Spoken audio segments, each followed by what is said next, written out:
जबकि विरोधी लोग सन 2007 में भी ऐसी अफवाहें फैलाते रहे हैं। भाई हम संघर्ष करने वाले लोग हैं, हम धमकियों से तो नहीं डरते और मैं तो संवैधानिक व्यक्ति हूँ। राजनीति के रण में आपका स्वागत है। उत्तर प्रदेश भारत का वो सूबा जहां से लेकर दिल्ली तक की गद्दी का रास्ता गुजरता है। यहाँ की सियासत में पल पल रंग बदलते हैं, लेकिन आज हम जिस मुद्दे पर बात करने जा रहे हैं वो यूपी की सियासत के भविष्य को तय करने वाला सबसे बड़ा गेम चेंजर साबित होने वाला है। ये लड़ाई किसी दो पार्टी की नहीं, बल्कि एक विरासत, एक साख और एक वोट बैंक पर कब्जे की है। ये सीधी टक्कर है Bahujan Samaj party, iron lady बहन कुमारी मायावती और आजाद समाज पार्टी के युवा तुर्क नगीना के सांसद चंद्रशेखर आजाद के बीच। क्या चंद्रशेखर मायावती के अवैध किले में सिंध लगा पाएंगे? क्या मायावती अपने जीवित रहते अपनी विरासत को बचा पाएगी? और सबसे बड़ा सवाल, 2027 के यूपी विधानसभा चुनाव में इन दोनों की टक्कर में किसका फायदा होगा और किसका नुकसान होगा? आज के इस वीडियो में हम इसी सियासी समीकरण का कच्चा चिट्ठा खोलेंगे। वीडियो के अंत तक देखिएगा, क्योंकि ये विश्लेषण आपको कहीं और नहीं मिलेगा। ना जुल्म ना जालिम का अधिकार रहेगा। दोस्तों, समीकरण समझने से पहले ये जानना जरूरी है कि ये लड़ाई आखिर कितनी अहम क्यों है। मायावती के नाम हैं जिन्होंने काशीराम जी के साथ मिलकर शून्य से शिखर तक का सफर तय किया। उन्होंने दलित समाज को सत्ता की चाबी सौंपी और 4 बार उत्तर प्रदेश के मुख्यमंत्री बनी। उनका इकबाल ऐसा था कि पूरा प्रशासन उनके इशारों पर नाचता था। दलितों के लिए मायावती सिर्फ एक नेता नहीं, एक देवी समान रही है, जिन्होंने उन्हें आत्मसम्मान से जीना सिखाया। लेकिन समय बदला, राजनीति बदली। 2012 के बाद से बसपा का ग्राफ लगातार गिरता गया। 2022 के विधानसभा चुनाव और फिर 2024 के लोकसभा चुनाव ने बसपा को अर्श से फर्श पर ला दिया और इसी शून्य में एंट्री हुई चंद्रशेखर आजाद की। सहारनपुर के साधारण परिवार से निकला युवा, जिसने भीम आर्मी बनाई, हाथों में संविधान और मान्यवर काशीराम की किताब लेकर सड़कों पर संघर्ष किया। चंद्रशेखर ने वो आक्रामकता दिखाई जो कभी बसपा की पहचान थी। जब जब दलितों पर अत्याचार हुआ, चंद्रशेखर सड़कों पर नजर आए, जेल गए, गोलियां खाई। यही वो संघर्ष है जिसने दलित युवाओं को चंद्रशेखर की ओर खींचा।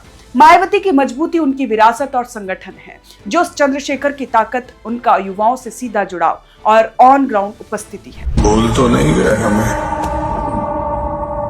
ये गद्दी, ये परंपरा, ये सब कुछ हमने बनाई थी। अब आते हैं सबसे अहम सवाल पर, चंद्रशेखर आजाद मायावती के लिए कितना बड़ा चैलेंज है।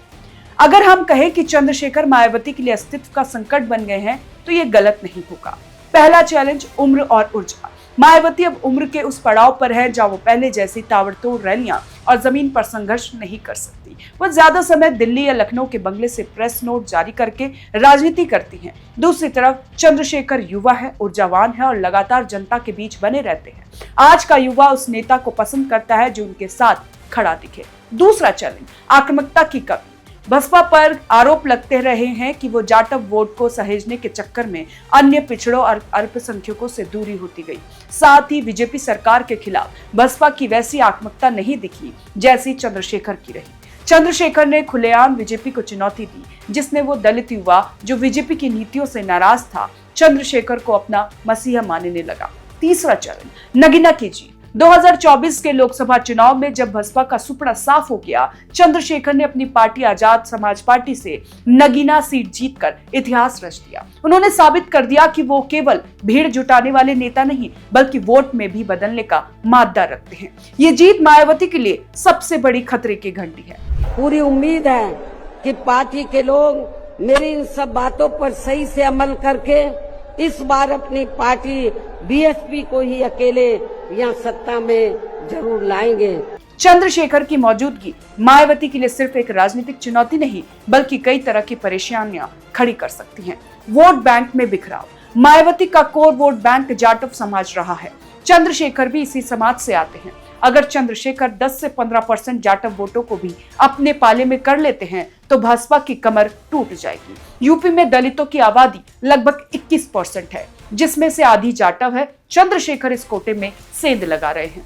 संगठन कमजोर होना। बसपा के कई पुराने और जमीनी कार्यकर्ता जो मायावती की निष्क्रियता से नाराज हैं, वो चंद्रशेखर की ओर रुख कर रहे हैं। एक मजबूत संगठन के बिना चुनाव जीतना नामुमकिन है। दलित मुस्लिम ओबीसी गठबंधन का असर भी मायावती की इस पार्टी पर पड़ रहा है। मायावती हमेशा इस त्रिकोणीय को साधने की कोशिश करती रही हैं, लेकिन चंद्रशेखर ने भी अल्पसंख्यकों और ओबीसी के मुद्दे को जोर शोर से उठाया है।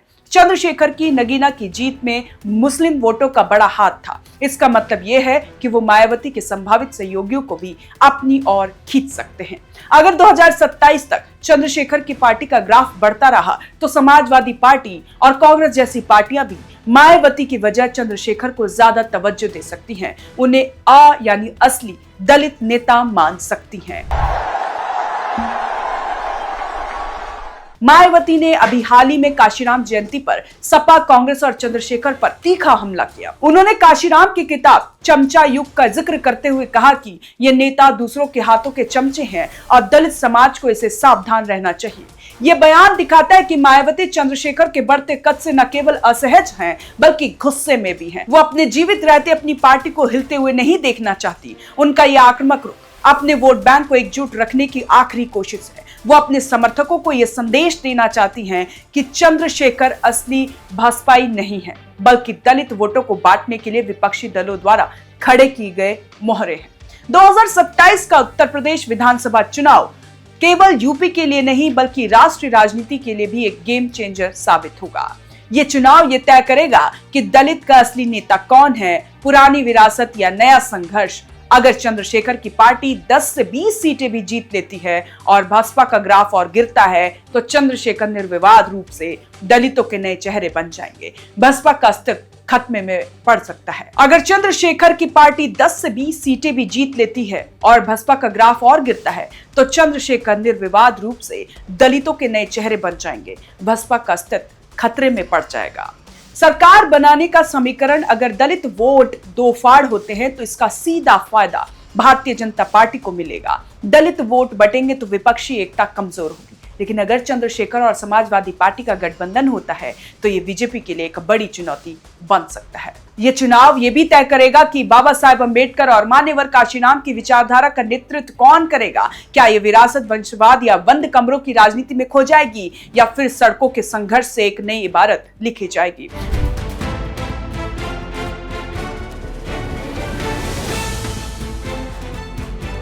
उत्तर प्रदेश की सियासत आज एक बेहद दिलचस्प मोड़ पर है। एक तरफ वो शेरनी है जिसने दशकों तक राज किया, जिसके पास अनुभव और एक मजबूत संगठन है। दूसरी तरफ वो युवा तुर्क है जिसके पास जोश, आक्रामकता और खोने के लिए कुछ नहीं लेकिन पाने के लिए पूरा आसमान है।